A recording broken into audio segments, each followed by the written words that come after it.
எல்லாருக்கும் வணக்கம். First of all first நன்றி சொல்ல வேண்டியது producers Maddy sir, Krishna sir and Aravind sir and Murali. Because இவங்கனால தான் நான் இந்த ப்ராஜெக்ட்குள்ளே வந்திருக்கேன்.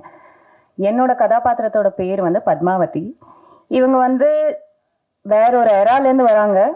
இவங்களோட பெர்ஸ்பெக்டிவ்லேருந்து தான் அந்த படம் ஆரம்பிக்குது. ஸோ இவங்க வழியாக ஜிடி நாயுடு அவர்களோட கதையை வந்து இவங்க ஓப்பன் பண்ணுறாங்க.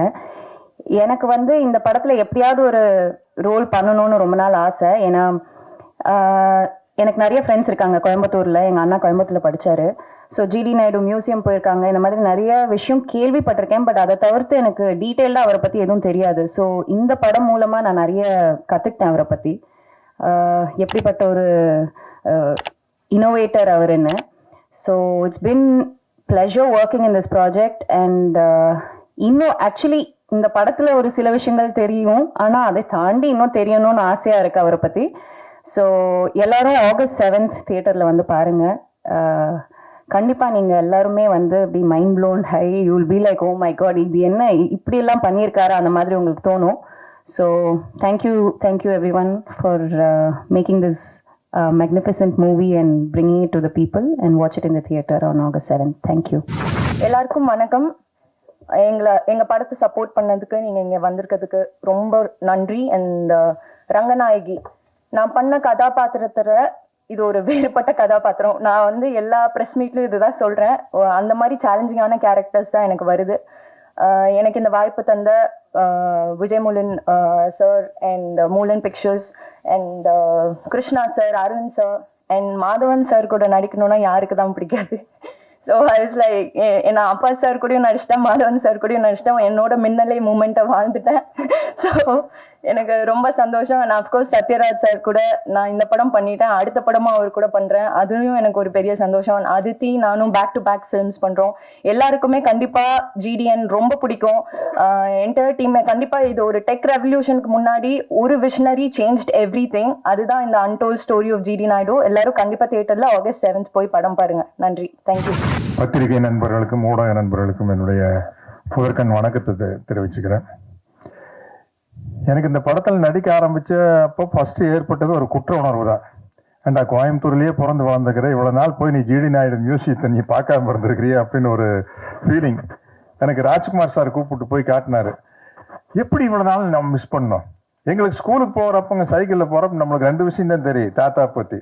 ஏதோ ஜிடி நாயுடு ஒருத்தர் இன்ஜெக்ஷன் போட்டு இவ்வளவு பெரிய பப்பாளி பழம் பண்ணிருக்காராமா, அது ஒண்ணு.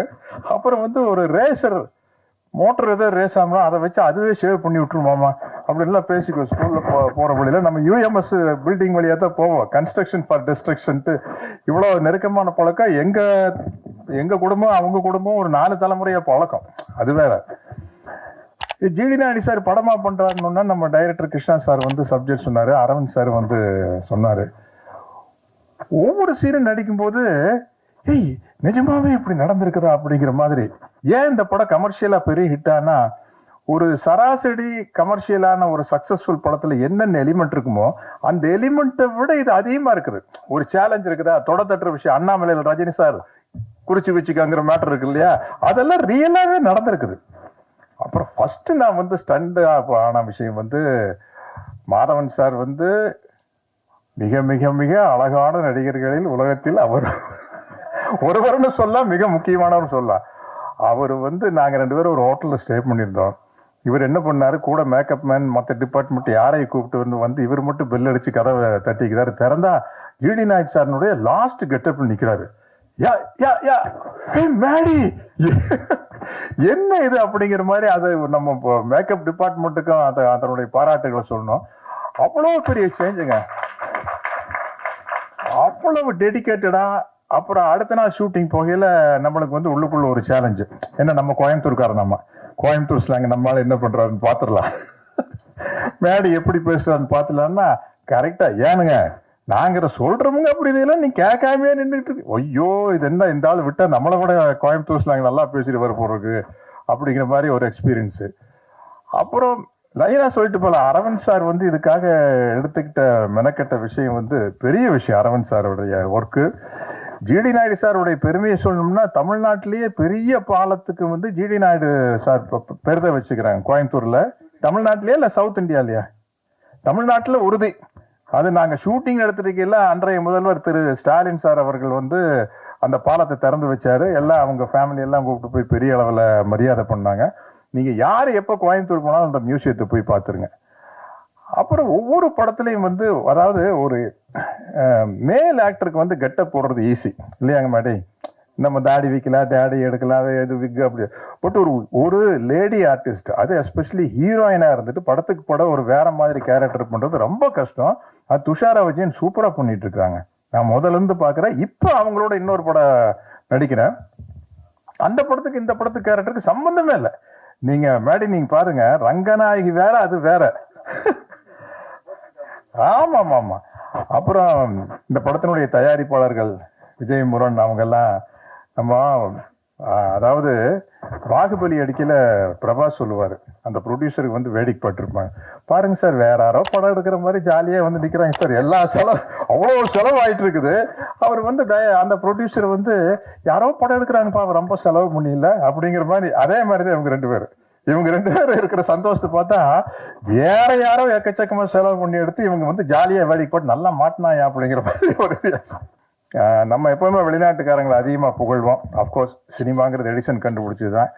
நான் வந்து சிகாகோல இருந்து நயாகரா ஃபால்ஸுக்கு போற வழியில ஒரு லெஃப்ட் சைட்ல ஒரு சின்ன கிராமம், அதுதான் வந்து எடிசன் பிறந்த கிராமம். போர்டு வச்சிருந்தது.